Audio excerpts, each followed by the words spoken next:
Shri Kurian Thomas ആണ് അടുത്ത class നയിക്കുന്നത്. അദ്ദേഹത്തെ എല്ലാവർക്കും പരിചയമുള്ളതാണ്. സ്വതന്ത്ര സഭാ ചരിത്ര ഗവേഷണം നടത്തി സഭയിൽ തൻ്റേതായ ഒരു വ്യക്തിമുദ്ര പതിപ്പിക്കുന്നതിൽ ശ്രീ കുര്യൻ തോമസിന് സാധിച്ചിട്ടുണ്ട്. നമ്മുടെ വൈദിക സമൂഹത്തിലെ MD കുര്യനച്ഛൻ്റെ മകനാണ്. കോട്ടയം ഭദ്രാസനത്തിൽ വടക്കൻമണ്ണൂർ ഇടവക അംഗമാണ്. തൻ്റേതായ സമയവും തൻ്റേതായ പണവും ചെലവിട്ട് വളരെ ആഴമേറിയ ഗവേഷണങ്ങൾ നടത്തി സഭയുടെ ചരിത്രബോധത്തെ ഉണർത്തുന്നതിൽ വ്യക്തമായൊരു പങ്ക് അദ്ദേഹം വഹിക്കുന്നുണ്ട് എന്നുള്ളത് പ്രശംസനീയമായ സംഗതിയാണ്. അദ്ദേഹത്തെ വളരെ ആദരപൂർവ്വം ഈ ക്ലാസ് നയിക്കുന്നതിനായിട്ട് ക്ഷണിക്കുന്നു. അഭിവന്യ തിരുമേനിമാരെ, വന്യ വൈദികരെ, എനിക്ക് ഇവിടെ വെച്ചിരിക്കുന്ന വിഷയം പുരോഹിതൻ അവന് സ്വന്തമല്ല എന്നാണ്. നിങ്ങൾക്കൊക്കെ പരിശുദ്ധ പിതാവ് സമ്മാനമായി നൽകിയെന്ന് ഞാൻ മനസ്സിലാക്കുന്ന ഫുൾട്ടൻ ഷീനിന്റെ പുസ്തകത്തെക്കുറിച്ച് എല്ലാ പുസ്തകം ഞാൻ വായിച്ചിട്ടില്ല. ഞാൻ പറയാൻ ഉദ്ദേശിക്കുന്നത് പുരോഹിതൻ മുമ്പിൽ ഗമിക്കുന്നവൻ എന്നാണ് ആ സംസ്കൃത വാക്കിന്റെ അർത്ഥം. പുരോഹിതന്റെ ഐഡന്റിറ്റി എന്താണ്? ഋഗ്വേദം ആരംഭിക്കുന്നത് അഗ്നിമേളം പുരോഹിതം എന്ന് പറഞ്ഞുകൊണ്ടാണ്. അഗ്നിയുമായി മുമ്പിൽ നടക്കുന്നവൻ. അഗ്നിയുമായി മുമ്പിൽ നടക്കുക എന്ന് പറഞ്ഞാൽ ഒരു സമൂഹത്തിന്റെ മുമ്പിലാണ് നടക്കുന്നത്. ഒറ്റയ്ക്ക് നടക്കുന്നയാളെ മുമ്പിൽ നടക്കുന്നവെന്ന് പറയേണ്ട കാര്യമില്ല. അപ്പൊ ഒരു സമൂഹത്തിന്റെ മുമ്പിൽ അഗ്നിയുമായി പോകുന്നയാൾക്ക് സ്വതന്ത്രമായി ചലിക്കുവാൻ സാധ്യമല്ല. ഒന്നാമത് കയ്യിലിരിക്കുന്ന അഗ്നി കെടാതെ നോക്കണം. അത് എന്തിനു വേണ്ടി കൊണ്ടുപോകുന്നു ആ ആവശ്യത്തിന് ഉതകുന്ന വിധം അത് വിശുദ്ധമായി സൂക്ഷിക്കണം. രണ്ടാമത് പുറകെ വരുന്നവർക്ക് പ്രകാശം നൽകി വഴി കാണിച്ചു കൊടുക്കാനുള്ളതാണ്. അതനുസരിച്ച് അതിനെ അഡ്ജസ്റ്റ് ചെയ്ത് പിടിക്കണം. ഇതൊക്കെ പുരോഹിതം ആയി പോകുന്നവരുടെ ചുമതലകളാണ്, ബാധ്യതകളാണ്.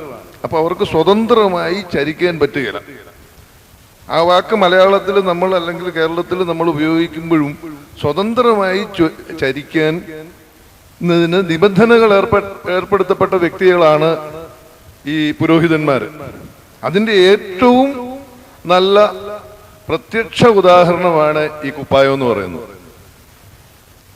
ഈ കുപ്പായം എന്ന് പറയുന്നത് ഒരു ഡിസിപ്ലിന്റെ ഭാഗമായ യൂണിഫോം എന്നതിലുപരി അത് സമൂഹത്തിൽ അവരെ തിരിച്ചറിയാൻ വേണ്ടിയുള്ള ഒരു പരിമിതപ്പെടുത്തലാണ്. ഒന്ന്, അവർക്ക് അർഹമായ സ്ഥാനം കിട്ടണം എന്നുള്ളതിനേക്കാൾ കൂടുതൽ അവരെന്ത് ചെയ്താലും ശ്രദ്ധിക്കപ്പെടുന്നു. സ്വയർത്വം തം എന്ന് പറയുന്നത് പോലെ എവിടെയും വേറിട്ട് നിൽക്കുന്ന രീതിയിൽ അവരെ ശ്രദ്ധിക്കപ്പെടണം. പരിമിതിയാണ്. വ്യക്തികളെ എനിക്ക് ചെയ്യാവുന്നത് പോലെ നിങ്ങൾക്ക് ചെയ്യാൻ പറ്റത്തില്ല. മൂന്നാമതായി, നമ്മുടെ ക്രൈസ്തവ പൗരോഹിത്യം, എനിക്കതിനെക്കുറിച്ചുള്ള അറിവ് വളരെ പരിമിതമാണെങ്കിലും അത് അഭിഷേകം ചെയ്യപ്പെടുകയാണ്. ഞാനായതുകൊണ്ട്, ഞാൻ മാമോദീസ മുങ്ങിയതുകൊണ്ട്, രണ്ടാമത് ജനിച്ചതുകൊണ്ട് ഞാൻ പുരോഹിതനാകുന്നില്ല. എനിക്ക് പൗരോഹിത്യം തരണം. എല്ലാ യഹൂദ സ്ഥാനത്തേക്ക് വരുന്നവരെല്ലാം വായിക്കുന്ന യെശയ്യാ പ്രവചനത്തില് ദരിദ്രരോട് സദ്വർദ്ധമാനം പറയാൻ യഹോവ എന്നെ അഭിഷേകം ചെയ്തിരിക്കുന്നു. അപ്പോൾ ഇത് ലഭിക്കുന്ന ഒരു സംഗതിയാണ്. ഈ ലഭിക്കുന്ന സംഗതി ഈ വ്യക്തിയും രണ്ട് വ്യത്യസ്ത പേഴ്സണാലിറ്റികളാണ്. ഒരാളിൽ തന്നെ രണ്ട് വ്യക്തിത്വങ്ങളാണ് അവിടെ വരുന്നത്. ഈ പാപമോചന പ്രാർത്ഥനയിലും ഔദ്യോഗിക പ്രാർത്ഥനയിലും ചൊല്ലുമ്പോൾ എന്റെ പൗരോഹിത്യ അധികാരം ഉപയോഗിച്ച് ഞാൻ നിന്റെ പാപങ്ങളെ മോചിക്കുന്നു എന്നാണ് പറയുന്നത്. ഞാനല്ല മോചിപ്പിക്കുന്നത്. പൊന്തിഫിക്കലായിട്ടുള്ള ചില ക്രമങ്ങളിൽ നമ്മിൽ നിക്ഷിപ്തമായിരിക്കുന്ന അപ്പോസ്തോലിക അധികാരം ഉപയോഗിച്ച് ഇന്നത് ചെയ്യുന്നു എന്ന് പറയുന്നുണ്ട്. അവിടെയും ഞാനല്ല ഇത് ചെയ്യുന്നത്. എന്നിൽ നിക്ഷിപ്തമായിരിക്കുന്ന വെസ്റ്റഡ് ആയിട്ടുള്ള അപ്പോസ്തോലിക അധികാരം. അത് രണ്ട് പേഴ്സണാലിറ്റിയുടെ ഒരു ഒരു ഒരു ഒരു പ്രകടനമാണ്. ഇതെവിടെ ബാലൻസ് ചെയ്യും? അതാണ് അടിസ്ഥാനപരമായ ചോദ്യം. ഞാൻ നമ്മുടെ കാലം ചെയ്ത ഇവാനോസ് തിരുമേനി എല്ലാ പട്ടംകുട ശുശ്രൂഷയിലും പറയുന്ന ഒരു സംഗതിയാണ്, പഴയ മനുഷ്യനെ ഉരിഞ്ഞു കളയുക. ഇന്ന വ്യക്തി മരിച്ചു, ഇന്ന അച്ഛൻ ജനിച്ചു. പക്ഷേ ഭൗതികമായി അത് അപ്രായോഗികമായ ഒരു സംഗതിയാണെന്ന് നമുക്ക് എല്ലാവർക്കും അറിയാം. എങ്കിലും ഈ രണ്ട് വ്യക്തിത്വം, അതായത് ജില്ലാ കളക്ടർ എക്സിക്യൂട്ടീവ് മജിസ്ട്രേറ്റ് കൂടി ആയിരിക്കും, അല്ലെ എക്സിക്യൂട്ടീവ് മജിസ്ട്രേറ്റിന്റെ അധികാരങ്ങൾ ഉപയോഗിച്ച് എന്ന് നമ്മുടെ വടക്കോട്ടുള്ള അച്ഛന്മാർക്കൊക്കെ സ്ഥിരമായിട്ട് അറിയാവുന്ന പ്രയോഗം, കേൾക്കുന്ന ഒരു പ്രയോഗമാണ്. അപ്പൊ ഒരാളിൽ രണ്ട് വ്യക്തിത്വങ്ങളാണ്. ഇത് ഇവിടെ ബാലൻസ് ചെയ്യും. ഈ ബാലൻസിങ്ങിലാണ് പുരോഹിതൻ സ്വന്തമാണോ അല്ലയോ എന്നുള്ളത് വരുന്നത്. എന്നിൽ നിക്ഷിപ്തമായിരിക്കുന്ന അപ്പോസ്തോലിക അധികാരം, ആ അപ്പോസ്തോലിക അധികാരം ഞാനെന്ന സെൽഫിനു വേണ്ടി, ഞാനെന്ന വ്യക്തിത്വത്തിനു വേണ്ടി അതുമായി താതാമ്യപ്പെടണോ, ഞാനെന്ന വ്യക്തിത്വം ഈ അപ്പോസ്തോലിക അധികാരത്തിൽ താതാമ്യപ്പെടണോ?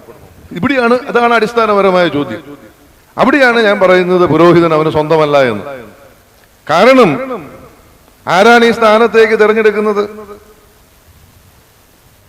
പഴയ കാലത്ത് മലങ്കരയിലെ നാട്ടുനടപ്പനുസരിച്ച് 6, 7, 8 വയസ്സാകുമ്പോൾ വീട്ടുകാര് തീരുമാനിക്കും, പിന്നെ പട്ടത്തിന് വിടാം, പള്ളിപ്പൊതുയോഗം അംഗീകരിക്കും, ദേശകൂറി കൊടുക്കും, മലങ്കര മെത്രാപ്പോലീത്തയുടെ അടുത്ത് ചെല്ലും, മലങ്കര മെത്രാപ്പോലീത്ത ഏതായാലും മെൽപ്പാന്റെ അടുത്തോട്ട് വിടും, മെൽപ്പാന്റെ പട്ടാക്കടലാസുമായി വരുമ്പോൾ പട്ടം കൊടുക്കും.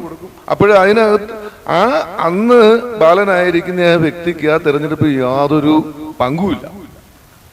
തെരഞ്ഞെടുക്കപ്പെട്ട് ആ സ്ഥാനത്തായി കഴിയുമ്പോൾ അതുമായി താതാമ്യപ്പെടുകയാണ്. 9-ാം വയസ്സിൽ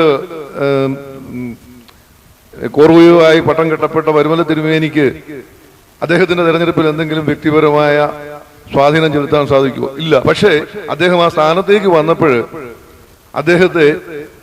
അദ്ദേഹം ആ സ്ഥാനവുമായി നിക്ഷിപ്തമായ അപ്പോസ്തോലിക അധികാരവുമായി താതാമ്യപ്പെട്ടു. ഇതുപോലെയാണ് വരുന്നത്. പിന്നത്തെ കാലത്ത് വന്നത് ഇപ്പോഴാണെങ്കിൽ ഈ നമ്മൾ വേദപുസ്തകത്തിലേക്ക് പോവുകയാണെങ്കിൽ ശമൂവേൽ പ്രവാചകനോട് യഹോവയാണ് കൽപ്പിക്കുന്നത്, നീ തൈലക്കൊമ്പുമായി ചെന്ന് ദാവീദിന് അഭിഷേകം ചെയ്യാൻ. ദൈവമാണ് തിരഞ്ഞെടുക്കുന്നത്. നമ്മുടെ ഇപ്പോഴത്തെ പരിശുദ്ധ പിതാവിന്റെ കാര്യം തന്നെ എടുത്താൽ നമുക്കെല്ലാം അറിയാവുന്നതാണ്.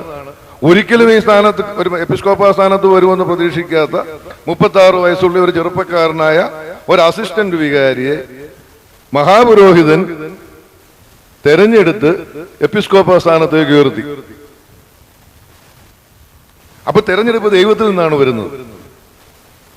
അത് അതിന് കാരണമാകുന്നത് പള്ളിയോഗമാകാം, വീട്ടുകാരാകാം, പ്രധാന മഹാപുരോഹിതനാകാം, ആരുമാകാം. അതുമായി ഈ വ്യക്തി താതാമ്യപ്പെടുകയാണോ, അതോ ആ സ്ഥാനം ഇതിനായി ഈ വ്യക്തിക്കായി ഉപയോഗിക്കുകയാണോ? ഇത് പ്രസക്തമായ ഒരു ചോദ്യമാണ്. ഈ ചോദ്യം ആദ്യം കാണുന്നത് കർത്താവ് തന്നെയാണ് ചോദിക്കുന്നത്. ജനം എന്നെ ആരെന്ന് പറയുന്നു? ജനം എന്നെ ആരെന്ന് പറയുന്നു? കർത്താവിന് എന്നെ അറിയാൻ മേലാഞ്ഞിട്ടാണോ ജനം എന്ത് പറയുന്നു എന്ന്?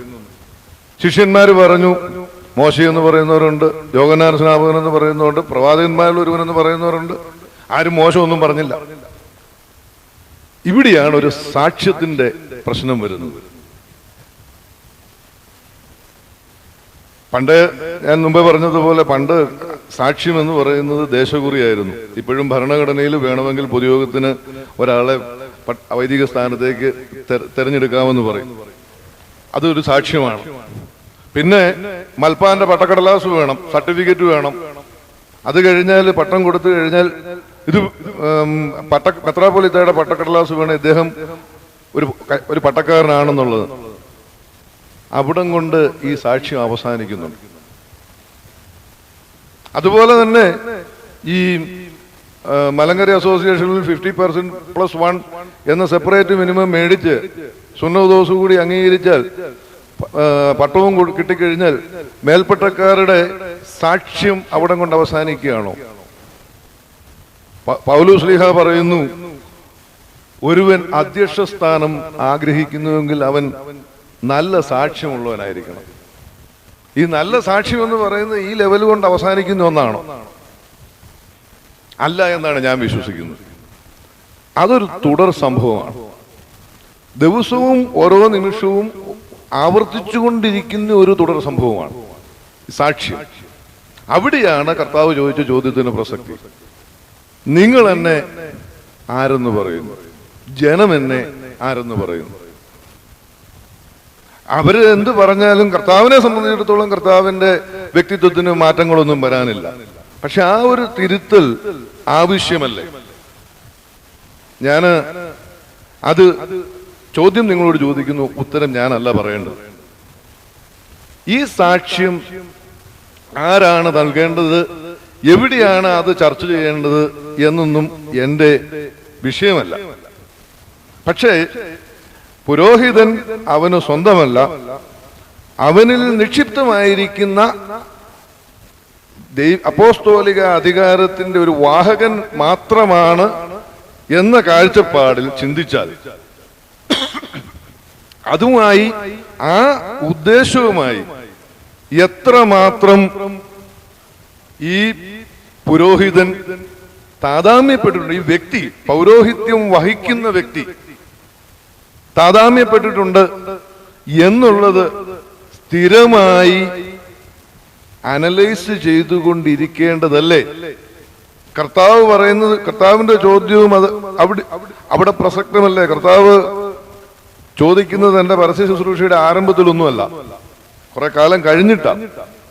ഒരു പീരിയോഡിക്കൽ ഇവാലുവേഷൻ ആവശ്യമല്ലേ പുരോഹിതൻ അവന് സ്വന്തമാണോ അല്ലയോ എന്നറിയാൻ?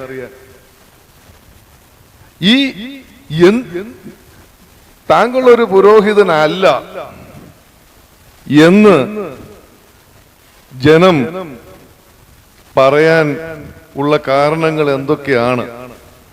അല്ലെങ്കിൽ ഉദ്ദേശിച്ച അത്രയും നല്ല പുരോഹിതനല്ല എന്ന് ജനം പറയാൻ ഉള്ള സാഹചര്യം എന്താണ്?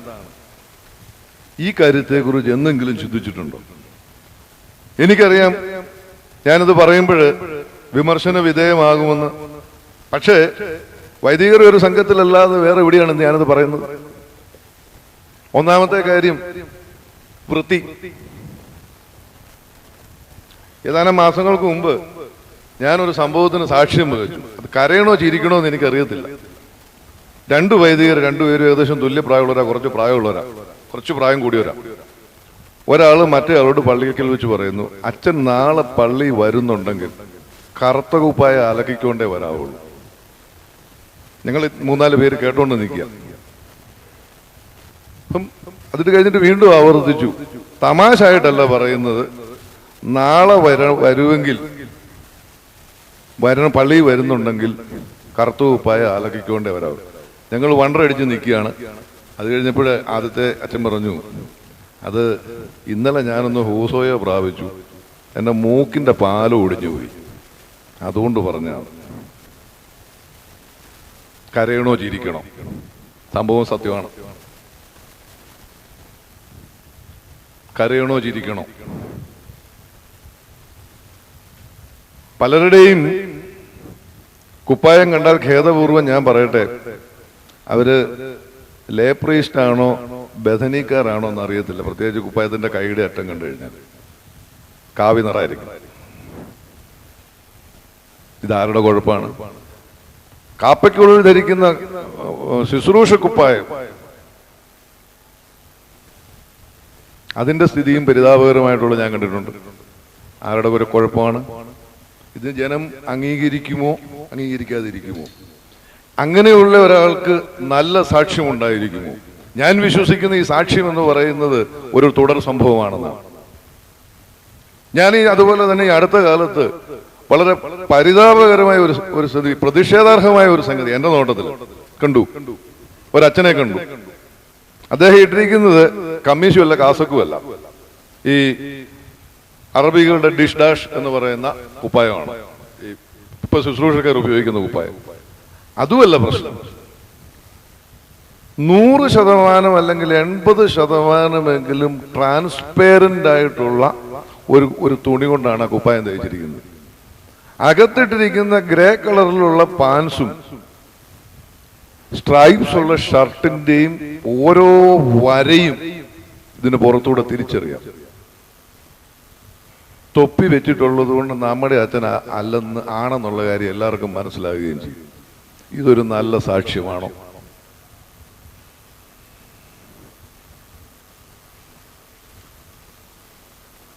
നിങ്ങൾ ആലോചിക്കുക, ഞാനല്ല പറയുന്നത്. രണ്ടാമത് ആർത്തി. ഞാൻ അതിനെക്കുറിച്ച് കൂടുതൽ വിശദീകരിക്കുന്നില്ല. ഞങ്ങളുടെ നാട്ടില് ഞങ്ങളുടെ പള്ളിയിൽ ഒരു വല്യച്ഛനുണ്ടായിരുന്നു. അദ്ദേഹം മരിച്ചു പോയിട്ട് ഇപ്പൊ 10-15 വർഷമായി. അദ്ദേഹം കൊച്ചച്ചന്മാരോട് പറയുന്ന ഒരു ഉപദേശമുണ്ടായിരുന്നു: വേണ്ടെന്ന് പറയരുത്, ചോദിച്ചു വാങ്ങരുത്, കണക്ക് പറയരുത്.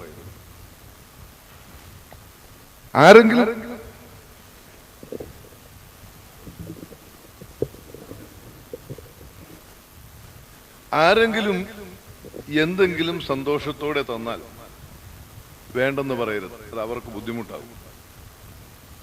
ആരോടും ചോദിച്ചു വാങ്ങരുത്. അത് പുരോഹിതൻ, വ്യക്തിക്ക് പ്രയോജനം ഉണ്ടായിരിക്കും, പുരോഹിതന്റെ ഡിഗ്നിറ്റിക്ക് അത് ക്ഷീണമാണ്. കണക്ക് പറയരുത്. കിട്ടിയത് കൂടിയാലും കുറഞ്ഞാലും അതിന്റെ അടിസ്ഥാനത്തിൽ പിന്നീട് ആരെയും അളക്കരുത്. അതിൽ കൂടി നല്ലൊരു ഇതിനെക്കുറിച്ചൊരു വിശദീകരണത്തിന്റെ ആവശ്യമുണ്ടോ? അതുപോലെ തന്നെ ഭക്ഷണത്തോടുള്ള ആർത്തി. ഇന്നതേ കഴിക്കൂ എന്ന് നിർബന്ധം പിടിക്കാൻ പറ്റുമോ? കാരണം ഇതൊരു തൊഴിലായിട്ടും ഒരു വരുമാന മാർഗമായിട്ടും മാത്രം കണക്കൂട്ടുന്നവർക്ക് ചിലപ്പോൾ അത് സാധിച്ചേക്കും. പക്ഷെ അതാണോ പൗരോഹിത്യം?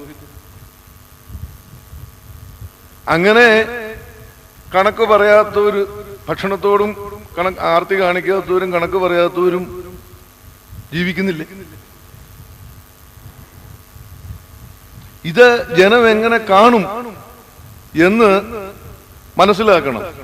ഒരു കാര്യം വ്യക്തമായിട്ട് മനസ്സിലാക്കണം, അല്ലെ മനസ്സിലാക്കുന്നു, ഞാൻ മനസ്സിലാക്കുന്നു, ജനം എന്തെങ്കിലും നൽകുന്നുണ്ടെങ്കിൽ അത് പുരോഹിതനാ നൽകുന്നത്, വ്യക്തിക്കല്ല നൽകുന്നത്. നിങ്ങളുടെ പ്രസിഡന്റ് തിരുമേനയുടെ വാക്കുകളെ അതേപടി ഉദ്ധരിച്ചാൽ, എന്റെ കയ്യിലിരിക്കുന്ന ഈ സ്ലീവ പുത്തങ്കാവ് പള്ളിക്കാർ എനിക്ക് തന്നതാ. പക്ഷെ അത് കിഴക്കേത്തലയ്ക്ക് കുട്ടിയുടെ മകനായോണ്ട് തന്നതല്ല. ഇത് മലങ്കര സഭയിലെ മാർ അത്താനാസ്യൂസ് മെത്രാപ്പോലീത്ത ആയതുകൊണ്ട് തന്നതാണ്. ഇത് സ്ലീബയുടെ കാര്യത്തിൽ മാത്രമല്ല, ഏത് കാര്യത്തിലും പ്രസക്തമായ ഒരു സംഗതിയാണ്. ഞാൻ ഈ പറഞ്ഞ രഹസ്യമായിട്ട് പറഞ്ഞൊന്നുമല്ല, പരസ്യമായിട്ട് തന്നെ തിരുമേനി പറഞ്ഞാണ്. ഇത് ചിന്തിച്ചിട്ടുണ്ടോ? മലങ്കര സഭയിലെ ഒരു പുരോഹിതൻ എന്ന നിലയിൽ ആരെങ്കിലും തരുന്നതിന് കണക്ക് പറയാൻ പറ്റും? ഇന്നതേ തരാവൂ എന്ന് പറയാൻ പറ്റൂ? ഇന്ന് തരണമെന്ന് പറയാൻ പറ്റും? ഇതിനെ ജനം എങ്ങനെ കാണുന്നു? അങ്ങനെ ചെയ്യുന്നവർ ജനം നല്ല സാക്ഷ്യം കൊടുക്കുമോ? അപ്പോഴ് അങ്ങനെ അതിനോടൊരു ആസക്തി വന്നു കഴിഞ്ഞാൽ രണ്ട് തരത്തിൽ ആളുകളെ കാണാൻ ഉള്ള ഒരു സാധ്യത അവിടെ തെളിഞ്ഞു വരികയാണ് എന്ന് മാത്രമല്ല, ഉറപ്പായിട്ടും ഉണ്ടാകും. മൂന്നാമതായിട്ട് കപടഭക്തി. കപടഭക്തിക്ക് ഞാന് വിശദീകരണം നൽകാൻ ആഗ്രഹിക്കുന്നില്ല. പക്ഷേ ഒന്ന് ഞാൻ പറയാം, ആവശ്യമില്ലാത്ത വലിച്ചു നീട്ടുന്നതും 1 മണിക്കൂർ കൊണ്ട് തീരേണ്ടത് 3 മണിക്കൂർ ആക്കുന്നതും കൃത്രിമമായി അഭിനയിക്കുന്നതും ആവശ്യമില്ലാത്ത ഭക്തി പ്രകർഷം കാണിക്കുന്നതും കപടഭക്തിയാണ്.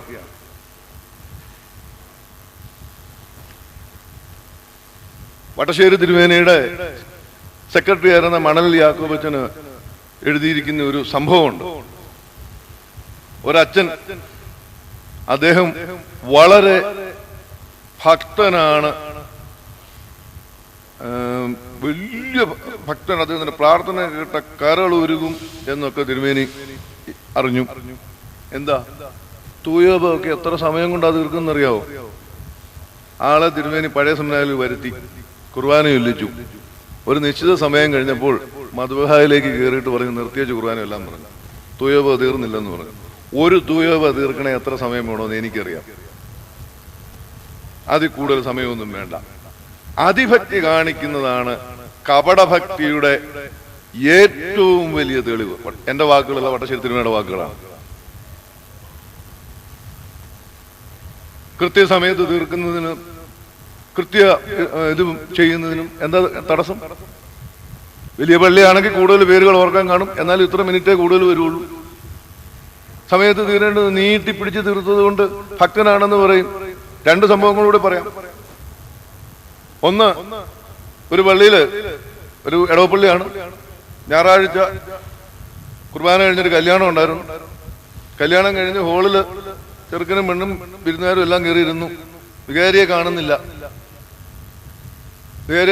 തപ്പി ചെന്നപ്പം വികാരി ഉച്ചനമസ്കാരം നടത്തുക പള്ളിക്കകത്ത്. ആ പള്ളിയില് ഉച്ചനമസ്കാരം എന്നൊരു പരിപാടിയില്ല, ഇടവപ്പള്ളിയാ. തന്നെയല്ല, 6 മണി വരെ നമസ്കരിച്ചിട്ട് കുർബാന വലിയ അച്ഛൻ പിന്നെ ഉച്ചയ്ക്ക് ഈ കല്യാണത്തിന്റെ അന്ന് ഉച്ചയ്ക്ക് നമസ്കരിക്കുന്നത് ഭക്തനാണെന്ന് കാണിക്കാനാ? അല്ലെങ്കിൽ മൂന്നാമത്തെ കാര്യം, തക്സ തിരുത്തി ചൊല്ലുന്നത്.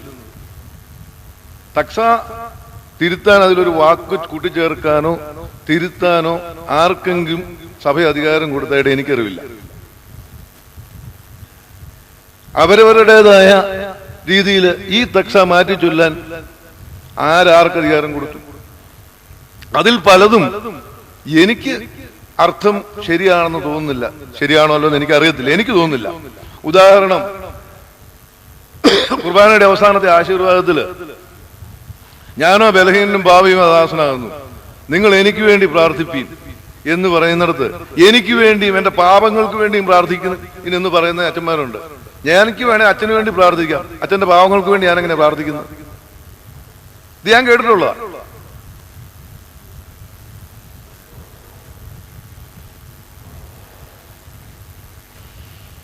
ഇത് ഇങ്ങനെ അപ്പം പറയും, അറിവില്ലാതെ ജനം പറയും, അയ്യോ എന്തൊരു ഭക്തനാ അച്ഛൻ, ഞാൻ എങ്ങനെ അച്ഛന്റെ പാവങ്ങൾക്ക് വേണ്ടി പ്രാർത്ഥിക്കുന്നു? ഇത് കപടഭക്തിയല്ലേ? കപടഭക്തിയുടെ അടുത്തത് അതിവിനയം, കൃത്രിമ ഭാഷ. അതിവിനയം എന്ന് പറഞ്ഞു കഴിഞ്ഞാല് തിരുമേനിമാരെ കാണുമ്പോൾ, അല്ലെങ്കിൽ ബാബാ തിരുമേനിയെ കാണുമ്പോൾ പറയുന്ന പ്രസ്താവിക്കുന്ന വാക്കുകൾ, പരസ്യമായി പ്രസ്താവിക്കുന്ന വാക്കുകളൊക്കെ കേട്ട് കഴിഞ്ഞാല് തൃപ്പാദ ബിന്ദങ്ങളൊക്കെ സമർപ്പിച്ച് കാലം ചെയ്ത് എപ്പിപ്പാനോസ് തിരുമേനി പറയുന്ന പോലെ എന്റെ 2 കാലിന്റെ മുട്ടു വരെ നീര, ഇതെല്ലാം കൂടെ കാലേ വീണിട്ടെന്ന് പറയേണ്ട ഒരു ഒരു ഒരു തരത്തിലുള്ള കൃത്രിമ ഭാഷ. അതൊരു കപടഭക്തിയല്ലേ? അത് അതേ സമയത്ത് തന്നെ 2 പേര് തമ്മിൽ കണ്ട 3 മെത്രാച്ചന്മാരുടെയും ബാബായുടെയും കുറ്റവും പറയും രഹസ്യമായിട്ട്, അല്ലെങ്കിൽ 4 പേര് നിൽക്കുമ്പോഴും. മെത്രാച്ചനെ നിങ്ങള്, താങ്കള്, ഇയാള് എന്നൊക്കെ മുഖത്ത് നോക്കി വിളിക്കുന്നവർക്ക് കൈയടിച്ച് പ്രോത്സാഹിപ്പിക്കുകയും ചെയ്യും. ഇതൊക്കെ ഉണ്ടായ സംഭവങ്ങൾ തന്നെയാണ്. അത് കപടഭക്തിയല്ലേ? കൃത്രിമ ഭാഷ. എന്റെ ഒരു സുഹൃത്ത്, അദ്ദേഹം ക്രിസ്ത്യാനിയല്ല, 10-25 വർഷങ്ങൾക്കും ആയിട്ട് പല ആവശ്യങ്ങൾക്ക് എല്ലാ ക്രിസ്തീയ വിഭാഗങ്ങളുടെയും എന്ന് പറയുന്ന പോലെ പല കർമ്മങ്ങളിൽ പങ്കെടുത്തിട്ടുള്ള ഒരാളാണ്. സാമൂഹ്യപരമായ കാരണങ്ങളുണ്ട്. പക്ഷെ അദ്ദേഹം ഏകദേശം മുഴുവൻ തന്നെയൊക്കെ പോയി ഒന്ന് ശ്രദ്ധിക്കുന്ന. അദ്ദേഹം വർഷങ്ങൾക്ക് മുമ്പ് ഒരിക്കൽ എന്നോട് പറഞ്ഞു, എനിക്ക് നിങ്ങളുടെ അച്ഛന്മാരെ ഏറ്റവും ഇഷ്ടം. കാര്യം മനുഷ്യന്റെ ഭാഷയിൽ അവർ പ്രസംഗിക്കുന്നത്. നമ്മള് ഈ പറയുന്നത് ശരിയല്ലെങ്കിലും കത്തോലിക്ക അച്ഛന്മാരുടെ പാസ്റ്റർമാരുടെയും ഒക്കെ ആ ഒരു കൃത്രിമമായ ശൈലിയെ ഈ മിമിക്രിയിലൊക്കെ അവതരിപ്പിക്കും നമ്മൾ കണ്ട് ചിരിക്കാറുണ്ട്. പക്ഷെ അങ്ങനെ അല്ലാത്ത ഒരു ഒരു ഒരു ഒരു സ്വാഭാവികമായ ഭാഷയിൽ ആണ് നമ്മളുടെ പ്രസംഗിച്ചുകൊണ്ടിരുന്നത്. ഇന്ന് അത് കൃത്രിമ ഭാഷയിലേക്ക് മാറിക്കൊണ്ടിരിക്കുകയാണ്. അതൊരു തരം കപടഭക്തിയല്ലേ? എന്തുകൊണ്ട് മനുഷ്യന്റെ ഭാഷയിൽ സംസാരിച്ചാൽ എന്താണ് തെറ്റ്? ഈ ഇത്രയും വർഷങ്ങള് അല്ലെങ്കിൽ ഇത്രയും നൂറ്റാണ്ടുകൾ ഈ മനുഷ്യന്റെ ഭാഷയിൽ സംസാരിച്ചുകൊണ്ട് സഭയ്ക്ക് എന്തെങ്കിലും ദോഷം വന്നിട്ടുണ്ടോ? ഞാന് പൗലൂസ് ഗ്രിഗോറിയോസ് സിനിമയുടെ 2 തരത്തിലുള്ള പ്രസംഗം കേട്ടിട്ടുണ്ട്, പലതരത്തിലുള്ള കേട്ടിട്ടുണ്ട്. 1994 എല്ലാ ആഴ്ചയിലും ഒരു ദിവസം വെച്ച് തിരുമേനി പഴയ സെമിനാരിയിൽ നടത്തിക്കൊണ്ടിരുന്ന ഓപ്പൺ ലെക്ചറുകൾ അതിഗഹനമായ വിഷയങ്ങളെ കുറിച്ച്. അതേപോലെ ഒരിക്കൽ മാത്രം അദ്ദേഹത്തിന്റെ ഒരു പള്ളി പ്രസംഗം ഞാൻ കേട്ടു. ഞായറാഴ്ചത്തെ പ്രസംഗം ഡൽഹിയിലെ കത്തീഡ്രൽ പള്ളിയിൽ ഒരു ഞായറാഴ്ച, ഒരു സാധാരണ ഞായറാഴ്ച അദ്ദേഹം കുർബാനയിലോട്ട് കുർബാനയ്ക്കിടയ്ക്ക് 10 മിനിറ്റ് നേരം പ്രസംഗിക്കുന്നു. 17 ഭാഷ അറിയാവുന്ന വ്യക്തി മലയാളം ഒഴികെ, അതും വളരെ സാധാരണക്കാരന്റെ മലയാളം ഒഴികെ വേറെ ഒരു ഭാഷയിലുമുള്ള ഒരു വാക്കുപോലും ഉപയോഗിക്കാതെയാണ് അദ്ദേഹം 10 മിനിറ്റുള്ള പ്രസംഗം പ്രസംഗിച്ചത്. അതുകൊണ്ട് അദ്ദേഹത്തിന്റെ മഹത്വത്തിന് എന്തെങ്കിലും കുറവ് വന്നിട്ടുണ്ടോ? അതേ ഗ്രിഗോറിയോസ് തിരുമേനിയാണോ ഈ അഖില ലോക വേദികളിലും വലിയ ബൗദ്ധിക ചർച്ചകളിലും അതിന്റെ ഈ അക്കഡമിക് എക്സലൻസിന്റെ അങ്ങേയറ്റത്ത് പ്രസംഗിച്ചത്? മനുഷ്യരുടെ ഭാഷയിൽ സംസാരിച്ചുകൊണ്ട് എന്നാ കുഴപ്പം? അങ്ങനെയല്ലാതെ കൃത്രിമമായി ഈ ഭാഷയിൽ നമ്മൾ സംസാരിക്കാൻ തുടങ്ങിക്കഴിഞ്ഞാൽ നാളെ ഈ മിമിക്രിക്കാർ നമ്മളെയും അനുകരിക്കാൻ തുടങ്ങും. അത് നല്ല സാക്ഷ്യമാണോ അല്ലയോ എന്നുള്ളത് അതും ഞാനല്ല തീരുമാനിക്കേണ്ടത്, നിങ്ങളാണ് തീരുമാനിക്കുന്നത്. അടുത്തത് നാർസിസം. നാർസിസം എന്താണെന്ന് ബേസിക് സൈക്കോളജി പഠിച്ചിട്ടുള്ളത് നിങ്ങൾക്കെല്ലാം അറിയാം.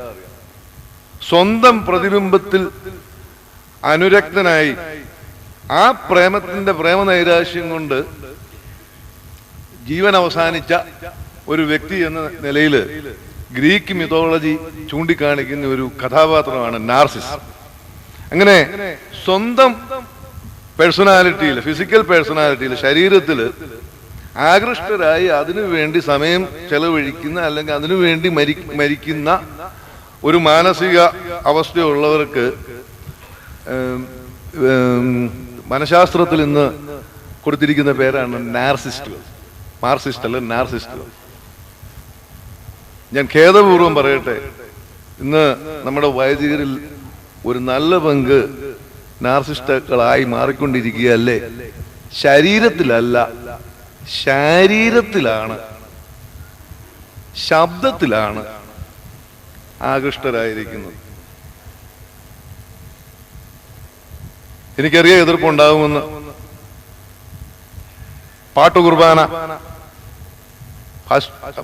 ചൊല്ലാൻ പറ്റിയാൽ, സംഗീതം പ്രൊമിയോൻ വായിക്കണമെങ്കിലും ഏവെങ്കേലിയോൻ വായിക്കണമെങ്കിലും ഓർഗന്റെ പിൻബലമില്ലാതെ വായിക്കുകയില്ല എന്ന് പറഞ്ഞാൽ കുറെ പാവപ്പെട്ട ജനങ്ങൾ ഒയ്യോ ഫസ്റ്റ് കുർബാന എന്നാ നല്ല അച്ഛനാന്ന് പറയും. അങ്ങനെ പറയുന്നുണ്ട്, എനിക്കറിയാം. 4-5 ലക്ഷം രൂപ മുടക്കി സൗണ്ട് സിസ്റ്റവും 10,000 രൂപ മുടക്കി ഓർഗനും മേടിക്കാൻ പള്ളികൾ നിർബന്ധിതരാകുമ്പോൾ ആ പള്ളിയിൽ മാറിയിടാൻ ഒരു വിരിക്കൂട്ടും ചിത്തോലയും പോലും ഇല്ലാത്ത പല പള്ളികൾക്കും ഈ ഗതി വന്നിട്ടുണ്ട്. അതിനെ നാർസിസം എന്നല്ലാതെ മറ്റെന്താ പറയുന്നത്? ഇത് കൊണ്ട് സംഭവിക്കുന്നത് ഈ പാസ്റ്ററൽ കെയർ, അജപാലന എന്നുള്ളതിന് ഉള്ള അതിനെക്കുറിച്ചുള്ള ആ കൺസെപ്റ്റ് പൂർണ്ണമായും മറിഞ്ഞുകൊണ്ടിരിക്കുകയാണ്.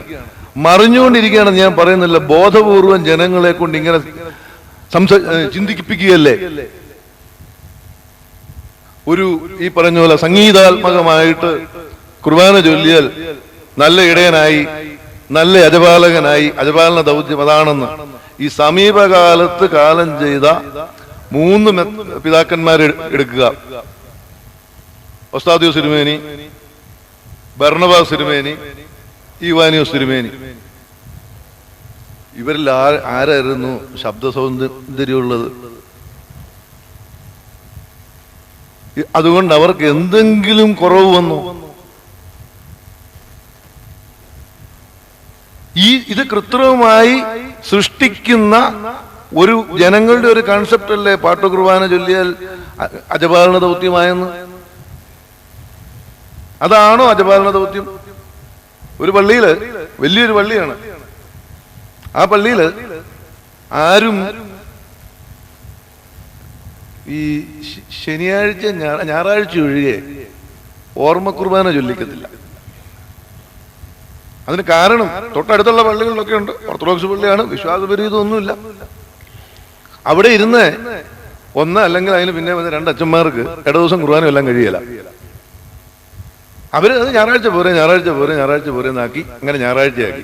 പള്ളിക്കാരും മിടുക്കന്മാരായിരുന്നുകൊണ്ട് ഞായറാഴ്ച ജാതക്കുർബാനുമില്ല, അച്ഛനൊന്നും കൊടുക്കണ്ടെന്ന് പുതിയോ അങ്ങ് പാസ്സാക്കി. ഇപ്പോഴ് അവിടെ വല്ലപ്പോഴും ഒരു ഇടദിവസം കുർബാനയുള്ളത് ഈ പറയുന്ന ചൊവ്വ നേരെ കൃത്യ ദിവസം വെച്ച് ജാതക്കുർബാന ചൊല്ലിക്കുന്ന വല്ല ഇടവകളിൽ നിന്നും വല്ല പെണ്ണുങ്ങളെയും കെട്ടിക്കൊണ്ട് വന്നിട്ടുള്ള വീടുകളുണ്ടെങ്കിൽ അവര് നിർബന്ധിച്ചെങ്കിലല്ലാതെ അന്ന് വീട്ടുകാരല്ലാതെ അച്ഛൻ ചൊല്ലാമെന്ന് പറഞ്ഞ് അങ്ങോട്ട് ചെന്നാൽ പോലും വേണ്ട.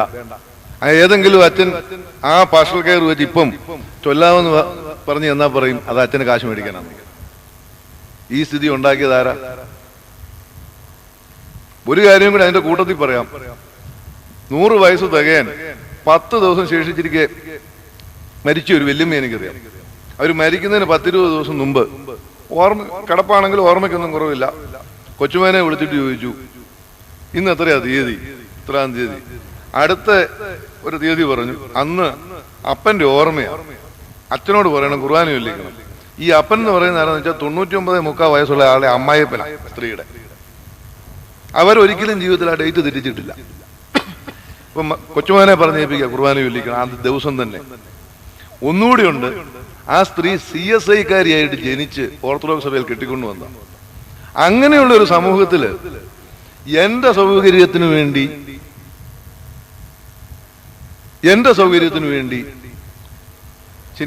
ഞായറാഴ്ച ചാത്തക്കുർബാന വെച്ചാൽ മതി എന്നൊരു സമൂഹത്തെ പഠിപ്പിക്കുന്നത് അജപാലന ദൗത്യമാണോ? അവിടെ എന്നിൽ നിക്ഷിപ്തമായിരിക്കുന്ന അപ്പോസ്തോലിക അധികാരം ആണോ ഞാൻ അവിടെ ഉപയോഗിക്കുന്നത്? അതോ എന്റെ വ്യക്തി താല്പര്യമാണ്? ഞാനാണോ അവിടെ ഉയർന്നു നിൽക്കുന്നത്? അതുപോലെ തന്നെ ഒരു സംഗതിയും കൂടെ നമ്മൾ ഈ സമീപകാലത്ത് ശ്രദ്ധിച്ചതാണ്. ഈ കഴിഞ്ഞ ദിവസം പരിശുദ്ധ വലിയ ബാവയുടെ കബറടക്ക സമയത്ത് അവിടെ പരിശുദ്ധ ബാവാ തിരുമേനി പല പ്രാവശ്യം കൽപ്പിച്ചിട്ടും അപേക്ഷിച്ചിട്ടും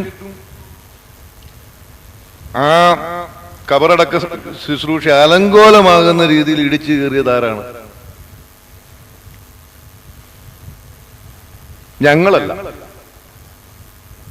ഞങ്ങളെന്ന് പറഞ്ഞാൽ ഞങ്ങൾ ഐമേനികളല്ല. ആരാണ് ഇടിച്ചു കയറിയത്, അലങ്കോലമാക്കിയത്?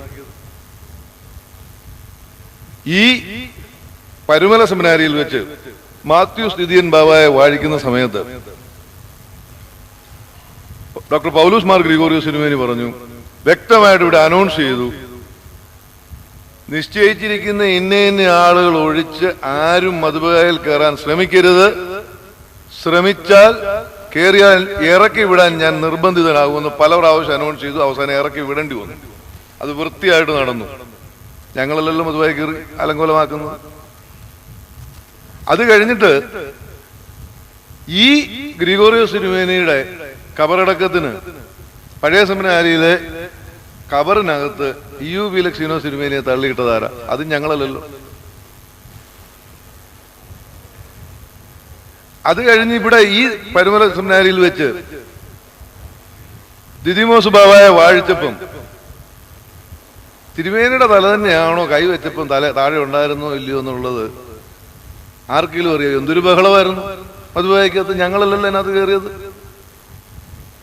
അത് കഴിഞ്ഞിട്ട് ഇപ്പോഴത്തെ പരിശുദ്ധ പിതാവിനെ വാഴിക്കുന്ന സമയത്ത് മുഖ്യകാർമ്മികൻ കർശനമായി നേതൃത്വത്തെ പോലെ പിടിച്ചതുകൊണ്ട് ദിദിമോസ് ബാബ കൈവച്ചപ്പോൾ താഴെ ഇപ്പോഴത്തെ ബാബാ തിരുമേനിയുടെ തല തന്നെയായിരുന്നു ഉണ്ടായിരുന്നത്. ഈ മൂന്നിന്റെയും വീഡിയോ ക്ലിപ്പിംഗ് ഇപ്പോഴും എൻ്റെ ഇരിപ്പുണ്ട്.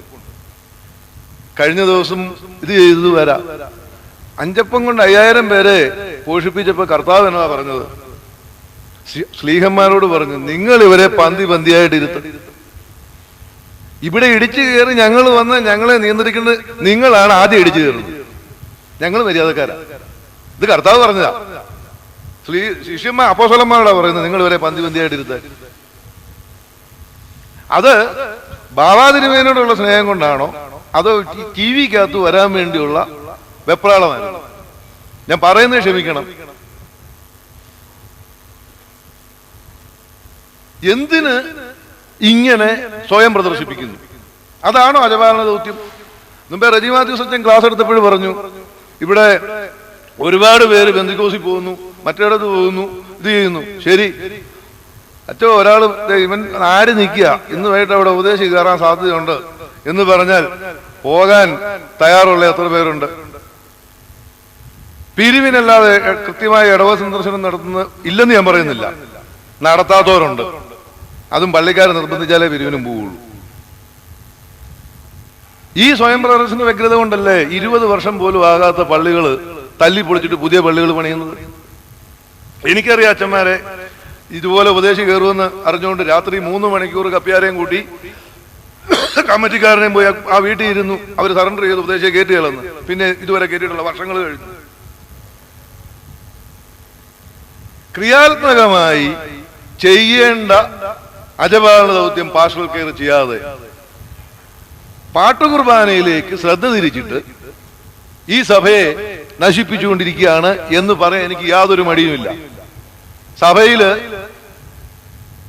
സഭയെ നശിപ്പിക്കാൻ പിശാച് നേരിട്ടുണ്ടാക്കിയ സാധനമാണ് ഗായക സംഘം എന്ന്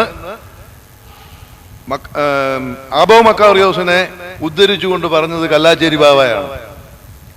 പാശ്ചാത്യ സഭയുടെ ജീർണതയ്ക്ക് കാരണം കോറസ് എന്ന്, അതായത് ജനം എന്നുള്ളിടത്ത് കൊയർ എന്ന് അനാഫോറയിൽ മാറ്റിയത് കൊണ്ടാണെന്ന് പറഞ്ഞ ഡോക്ടർ പൗലൂസ് മാർ ഗ്രിഗോറിയോസ് തിരുമേനിയാണ് ജോയ് ഓഫ് ഫ്രീഡം. ഒന്ന് മാത്രം പറഞ്ഞ് ഞാൻ അവസാനിപ്പിക്കാം. അനാവശ്യമായി ഇത്ര കാര്യങ്ങൾക്ക് കൊടുത്ത പ്രാധാന്യമാണ് 1 മാസം മുമ്പ് സൂര്യ ടിവിയും മംഗളവും ഒക്കെ പടം സഹിതം എടുത്തിട്ട് അലക്കേണ്ടി വന്നത്. അതാണോ അജപാലന ദൗത്യം? നിങ്ങൾ ചിന്തിക്കുക. അവസാനമായിട്ട് ഈ പുരോഹിതൻ സ്വന്തമാണോ അല്ലയോ? ഇതിൽ എനിക്ക് പറയാനുള്ളത്, ജനം നിങ്ങൾ ആരെന്ന് പറയുന്നു? ഉയരപ്പെട്ടവന്റെ മറവിലിരിക്കുന്നവര്. അതിന് ചിലപ്പം പെട്ടെന്ന് പിടികിട്ടുകയായിരിക്കും. അതിന് രാഷ്ട്രീയത്തിലൊരു പേരുണ്ട്, പ്ലഗ്. അത് പിന്നെ ഇത് ആത്മീയമായതുകൊണ്ട് ആ പേരങ്ങ് മാറ്റിയെന്നേ ഉള്ളൂ. ഈ ഒരു ഉയർന്ന നേതാവിന്റെ പുറകെ നിഴല് പോലെ നടക്കുന്ന കുറെ രാഷ്ട്രീയ ഭിക്ഷാന്തേഹികളുണ്ട്. അവരെ കുറിച്ചല്ല ഞാൻ പറയുന്നത്. ഈ രാഷ്ട്രീയ നേതാവ് സ്വന്തമായി വ്യക്തിത്വമില്ലാതെ ഈ രാഷ്ട്രീയ നേതാവിന്റെ വ്യക്തിത്വവും കഴിവും സ്വാധീനവും ടാപ്പ് ചെയ്ത് സ്വന്തം കാര്യങ്ങൾ നേടുന്ന ഒരു വിഭാഗമുണ്ട്. ഇവരുടെ മറവിലായിരിക്കുന്നത്. ഇവരല്ലാതെ അവർക്ക് ഒരു ഊർജ്ജ സ്രോതസ് ഇല്ല. അത് ഹൈ ടെൻഷൻ ഊറ്റുന്നവരുണ്ട്, ലോ ടെൻഷൻ ഊറ്റുന്നവരുണ്ട്, ഹൗസ് കണക്ഷൻ ഊറ്റുന്നവരുണ്ട്, മൊബൈൽ ചാർജ് ചെയ്യുന്നവരുണ്ട്. എന്തായാലും ഈ ഊർജം നഷ്ടപ്പെടുന്നത് ഈ യഥാർത്ഥത്തിലുള്ള നേതാവിനാണ്. നമ്മുടെ എത്ര പിതാക്കന്മാര് ഇതുപോലെയുള്ള ഊറ്റലിന് വിധേയരാകുന്നുണ്ട്. പേര് നഷ്ടപ്പെടുന്നു അവർക്കാണ്. ഈ അടുത്ത കാലത്ത് നമ്മുടെ കേരളത്തിലെ രാഷ്ട്രീയക്കാരുടെ ഇടയിൽ ഇതുപോലെ പ്ലഗുകൾ മൂലം ദുരിതം അനുഭവിക്കുന്ന ഒരുപാട് പേരുടെ പേര് പത്രത്തിൽ മാസങ്ങളായി വന്നുകൊണ്ടിരിക്കുന്നുണ്ട്. നമ്മുടെ പിതാക്കന്മാരിൽ എത്ര പേര് അനുഭവിക്കുന്നുണ്ട്? ഏറ്റവും കൂടുതൽ അതുപോലെ തെറ്റിദ്ധരിപ്പിക്കപ്പെട്ട സമീപകാലത്തുള്ള ഒരു വ്യക്തിയാണ് ഈവാനൂസ് തിരുമേനി. ഈ പറയുന്ന മറവിലിരിക്കുന്നവർക്ക് അവരുടെ കാര്യം സാധിക്കാൻ മറ്റുള്ളവരെ ദ്രോഹിക്കുക, ഇൻഫർമേഷൻ കൊടുക്കുക, ഇതുപോലെയുള്ള സംഗതികൾ ചെയ്യുക. ഈ അനിത ഞായറാഴ്ചത്തെ പ്രൊമിയോനകത്ത് ഓരോ പിതാക്കന്മാരുടെ വരുന്നു എന്ന് പറഞ്ഞിട്ട് അവരുടെ ശേഷം അവരെ ദ്രോഹിച്ചവരും ആ കൂടെ വരുന്നു എന്ന് പറയുന്നുണ്ട്. എന്തെങ്കിലും ആ പ്രമേയം തിരുത്തി മാറ്റി എഴുതേണ്ട ഒരു കാലം വരുമ്പോൾ ഈ നമ്മുടെ സഭയിലെ പല പിതാക്കന്മാരുടെയും പേര് പറഞ്ഞേച്ച് അവനോടൊപ്പം എന്ന് പറഞ്ഞ് കുറച്ചു പേരുടെ പേരൂടെ പറയേണ്ടി വരും. ഇതൊരു ആപത്താണ്. ഇത് വ്യക്തിക്ക് വേണ്ടിയുള്ള മാത്രമുള്ള ഇതാണ്, സഭയ്ക്ക് വേണ്ടിയുള്ളതല്ല, പൗരോഹിത്യത്തിന് വേണ്ടിയുള്ളതല്ല. ഞാന് ഈ പറഞ്ഞതൊന്നും ഒരു വിമർശന ബുദ്ധിയോടെ പറഞ്ഞതല്ല. ആദ്യം ഞാൻ പറഞ്ഞതുപോലെ സാക്ഷ്യം എന്നത് ആ പ്രത്യേക പട്ടത്വം കശീശാസ്ഥാനമായാലും എപ്പിസ്കോപ്പാസ്ഥാനമായാലും അത് ലഭിക്കുന്നത് കൊണ്ട് അവസാനിക്കുന്ന ഒരു പ്രക്രിയയൊന്നുമല്ല. അത് ഒരു തുടർ പ്രക്രിയയാണ്, ഓരോ ദിവസവും തുടർന്നുകൊണ്ടിരിക്കുന്ന ഒരു പ്രക്രിയ. അല്ലാതെ ആ ഒരു കാഴ്ചപ്പാടോടുകൂടിയാണ് ഞാൻ ഈ സംഗതികൾ നിരത്തി വെച്ചത്. നിങ്ങൾ ചിന്തിക്കുക, ഞാൻ ഈ പറഞ്ഞതിൽ തെറ്റുണ്ടോ എന്ന്. തെറ്റുണ്ടെങ്കിൽ ക്ഷമിക്കുക, നിങ്ങൾക്ക് തിരുത്താം. നിങ്ങളാണത് തിരുത്തേണ്ടത്. അജപാലന ദൗത്യത്തെ കുറിച്ചുള്ള കൺസെപ്റ്റ് പാശ്ചാത്യ രീതിയിൽ എടുക്കാൻ പോലും നമ്മളെ കൊണ്ട് സാധിച്ചിട്ടില്ല. മുമ്പേ ഞാൻ ചോദിച്ച പോലെ എത്ര പേര് ഭവന സന്ദർശനം നടത്തുന്നുണ്ട്, എന്നിട്ട് ബന്ധുകൊണ്ട് മുമ്പിൽ കൊടിയും പിടിച്ചു പോയവൻ ഇന്ന് ബന്ധുക്കോസിലാണോ എന്ന് ചോദിക്കുന്നതിൽ എന്തെങ്കിലും അർത്ഥമുണ്ടോ? ഓരോരുത്തരുടെയും ഓരോ പള്ളിയിൽ ചെല്ലുമ്പോൾ അവിടെയുള്ള ഓരോരുത്തരുടെയും ആവശ്യം പലതായിരിക്കും ഒരു വൈദികനിൽ നിന്ന് പ്രതീക്ഷിക്കുന്നത്. ഞങ്ങളുടെ നാട്ടിലൊരു വല്യമ്മയുണ്ട്. അവർക്ക് ആൺമക്കളില്ല, പെൺമക്കളും കൂടെയില്ല. പ്രായം കുറെ ഉണ്ടെങ്കിലും അധ്വാനിച്ച് ജീവിക്കുന്ന പാവപ്പെട്ട ഒരു സ്ത്രീ. അവർക്ക് അച്ഛന്മാരുടെ വീട്ടിൽ ചെല്ലുന്നതൊക്കെ വളരെ സന്തോഷമാണ്. പക്ഷെ ഒരൊറ്റ കണ്ടീഷനേ ഉള്ളൂ, അവരുടെ വീട്ടിൽ ചെന്നാൽ ഭക്ഷണം കഴിച്ചിട്ടേ പോകാവുള്ളൂ. അത് ചിലപ്പം കൊഴുക്കട്ടയായിരിക്കും, ചിലപ്പോൾ ഒരു ഗ്ലാസ് കാപ്പി മാത്രമേ ഉള്ളൂ, അല്ലെ 2 പഴമായിരിക്കും. എന്താണെങ്കിലും അവരുടെ വീട്ടിൽ അച്ഛൻ ചെന്നാൽ ഭക്ഷണം കഴിച്ചിട്ടേ പോകാവുള്ളൂ. അവർക്ക് നിർബന്ധം. അത് പിരിവിന് വേണ്ടി കമ്മിറ്റിക്കാരടക്കം ചെല്ലും. ഞാൻ 1-2 അച്ഛന്മാരുടെ കൂടെ അവിടെ 1-2 പ്രാവശ്യം പോയിട്ടുണ്ട്. അതൊക്കെ നേരത്തെ പറയുമ്പോൾ ആ വാർഡിലാണെന്ന് പിരിവെന്ന് പറയുമ്പോഴേ പറയും, ഈ അറിയാവുന്ന അച്ഛന്മാർ പറയും, അവിടെ കഴിക്കാൻ 10 മിനിറ്റ് സമയം ഇട്ട് വയറ് വിട്ടുകൊണ്ട് മാത്രമേ പോകാവുള്ളൂ.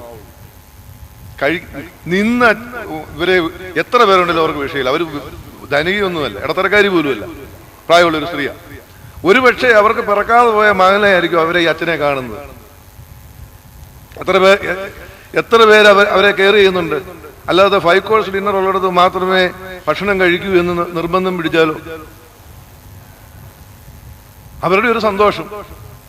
ഈ രീതിയിൽ പേര് ചൊല്ലി വിളിക്കാൻ സാധിക്കാൻ വേണ്ടിയാണ് മലങ്കര സഭയിലെ പൗരോഹിത്യ സ്ഥാനം ഓരോരുത്തർക്കും നൽകുന്നത്, വ്യത്യസ്ത ലെവലുകളിൽ.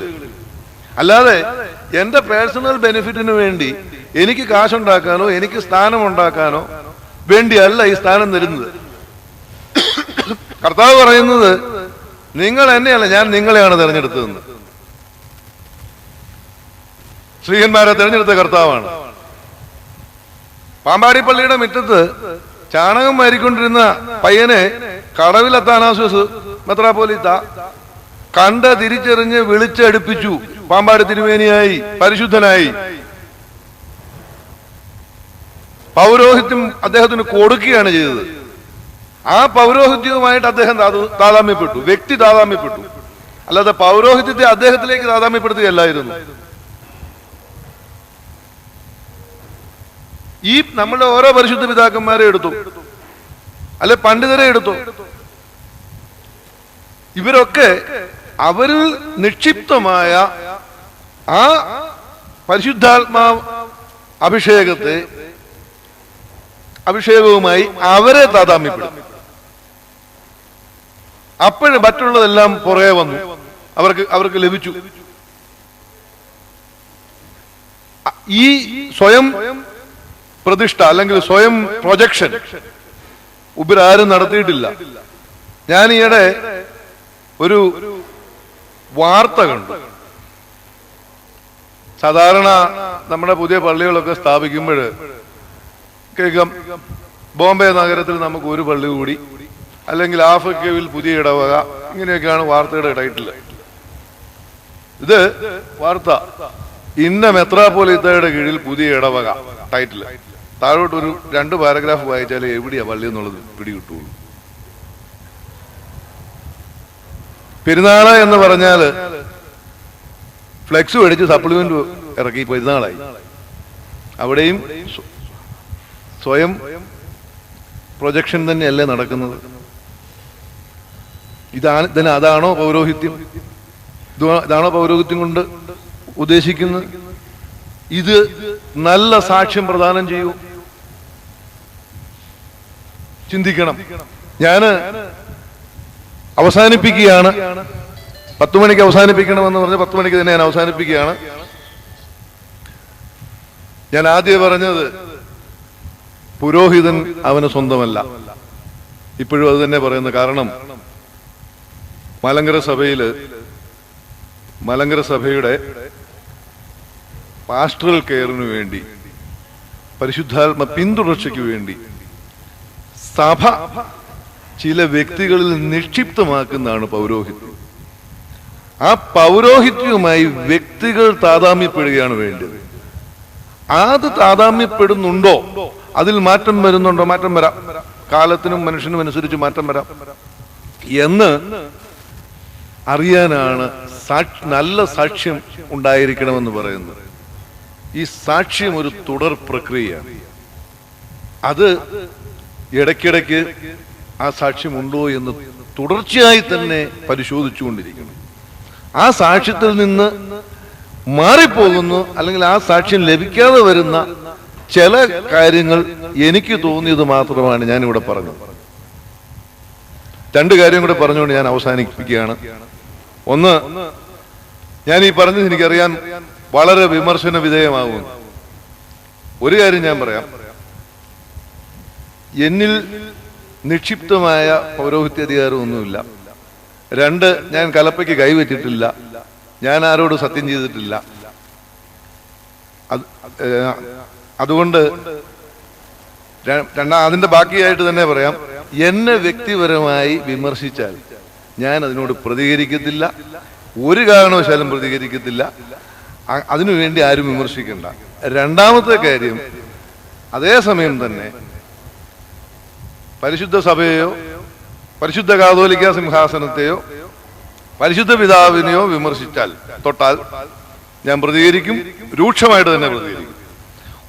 NB ചെല്ലപ്പൻ നായർ എഴുതി ഒരു കഥ കൂടി പറഞ്ഞുകൊണ്ട് ഞാൻ അവസാനിപ്പിക്കുകയാണ്.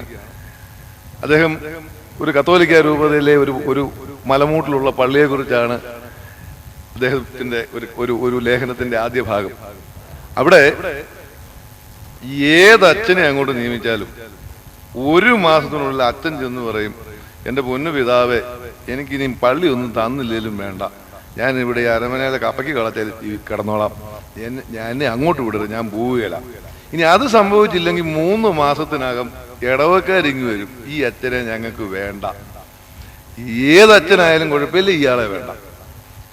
അങ്ങനെ ഏകദേശം ആ രൂപത്തിലുള്ള മുഴുവൻ അച്ഛന്മാരെയും തന്നെ അവിടെ വിട്ട് ബിഷപ്പ് മടുത്തിരിക്കുകയാണ്. ആ സമയത്ത് ബിഷപ്പിന്റെ കയ്യിൽ വേറൊരു അച്ഛനുണ്ട്. ആ അച്ഛനെ ഏത് പള്ളിയിലോട്ട് വിട്ടാലും 1 മാസത്തിനകം അവിടുത്തെ മുതൽകെട്ടുകാരൻ പള്ളി പൂട്ടി താക്കോൽ കൊണ്ടുപോയി ബിഷപ്പിന്റെ കയ്യിൽ കൊടുക്കും. അച്ഛൻ ഇല്ലേലും വേണ്ടിയാൽ ഇങ്ങേരെ വേണ്ടുന്ന താക്കോൽ പിടിച്ചോളാൻ പറഞ്ഞു. അങ്ങേരെ കൊണ്ടും ബിഷപ്പ് മടുത്തുണ്ട്. അവസാനം ബിഷപ്പ് ഒരു ചെയ്തു, ഈ അച്ഛനെ ഈ പള്ളിയിലേക്ക് അങ്ങ് നിയമിക്കാം, ഒന്നേ പള്ളിക്കാർ നന്നാകും, അല്ലേ അച്ഛൻ നന്നാകും. നിയമിച്ചു. എന്നിട്ട് ബിഷപ്പ് ഇങ്ങനെ നോക്കിയിരിക്കും, ഇതിൽ ആരാദ്യം വരും എന്നറിയാനായി. 1 മാസം കഴിഞ്ഞു, അച്ഛനും ഇല്ല, പള്ളിക്കാരും ഇല്ല. 2 മാസമായി, 3 മാസമായി, 6 മാസമായി, 1 കൊല്ലായി, 1.5 കൊല്ലായി, ഒരു പ്രശ്നവുമില്ല. 2 കൂട്ടരും ഇതെന്തൊരു സംഭവം എന്ന് അറിയണമല്ലോ. ഈ കത്തോലിക്ക ബിഷപ്പുമാരങ്ങനെ ഇടവക സന്ദർശനം അത്ര പതിവുള്ള സംഗതിയൊന്നുമല്ല. എങ്കിലും ബിഷപ്പ് ഒരു വിസിറ്റാ വെച്ച് അങ്ങോട്ട് പോയി. അവിടെ ചെന്ന് മുതലെട്ടുകാരനെ വിളിച്ചു, എങ്ങനെയുണ്ടാ അച്ഛൻ? നല്ല ഫസ്റ്റ് അച്ഛനാ.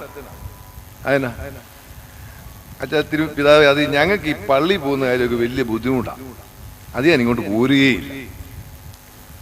പിന്നെ ഈ 10 കൽപ്പനയൊന്നും ഞങ്ങൾക്ക് വലിയ വിശ്വാസമൊന്നുമില്ല. അത് ഞാൻ ഒരൊറ്റ കൽപ്പനയെ പോലും വിശ്വാസമില്ല. അതുകൊണ്ട് ഒരു നല്ല ഫസ്റ്റ് അച്ഛനാണ് ഈ അച്ഛൻ തന്നെ മതി ഞങ്ങൾക്ക് എല്ലാ കാലത്തേക്കും.